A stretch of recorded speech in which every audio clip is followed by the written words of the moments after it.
वहाँ जो दुकानदार हैं, जो ग्राहक हैं, जितने भी मिले रास्ते में, निश्चित रूप से देखने के बाद ये लगता है कि श्रीनिवास जी के पक्ष में यहाँ जबरदस्त माहौल है। आदरणीय साथियों, आज प्रत्येक व्यक्ति महंगाई से जूझ रहा है। केंद्र सरकार लगातार, चाहे पेट्रोल हो, डीजल हो, गैस हो, चाहे रासायनिक खाद हो, चाहे यात्री ट्रेन हो, सबके कीमतें में इतना वृद्धि कर दिया है कि आम आदमी का जीना दुभर हो गया है। ऐसे समय में लोग उम्मीद कर रहे थे यहाँ की स्टेट गवर्नमेंट से कि हमको कुछ सहायता मिलेगी, लेकिन वो मिलना तो दूर, जो वादा उन्होंने किया था उसे उन्होंने कभी पूरा नहीं किया।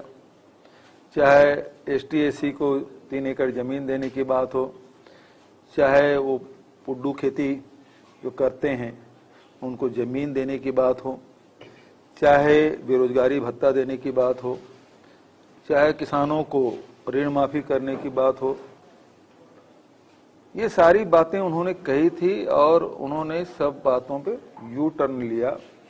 और उम्मीद तो लोग कर रहे थे किसानों का भला होगा, मजदूरों का भला होगा, बेरोजगारों का भला होगा, महिलाओं का भला होगा, और इस कारण से उनको 10 साल का मौका दिया।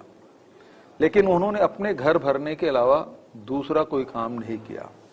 उनके परिवार वाले खूब संपन्न हुए, 17 विभाग उनके परिवार में, परिवार के सदस्यों के पास है, और यहाँ लगातार जमीन, लगातार उनके लोग, चाहे वो विधायक हो, मंत्री हो, चाहे खुद उनके परिवार के लोग हों, सब लोगों ने जमीन खूब इकट्ठा की। चाहे जमीन की बात हो, चाहे रेत की बात हो, चाहे शराब की बात हो, सब में उन्होंने खूब वसूली किया है। लेकिन मजाल है कि केंद्र सरकार उनके खिलाफ कोई कार्रवाई करे।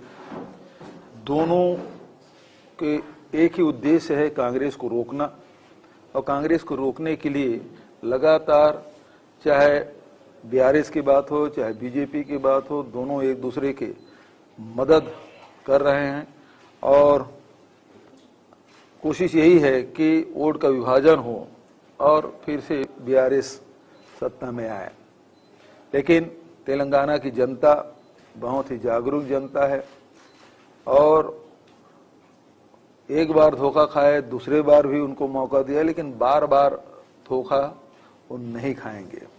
और इसलिए इस समय कांग्रेस पार्टी ने जो 6 गारंटी लेके आई है, वो महालक्ष्मी योजना, जिसमें आपको महिलाओं को 2,500 रुपया महीना मिलेगा, 500 रुपया गैस सिलेंडर, और RTC बसों में मुफ्त की यात्रा।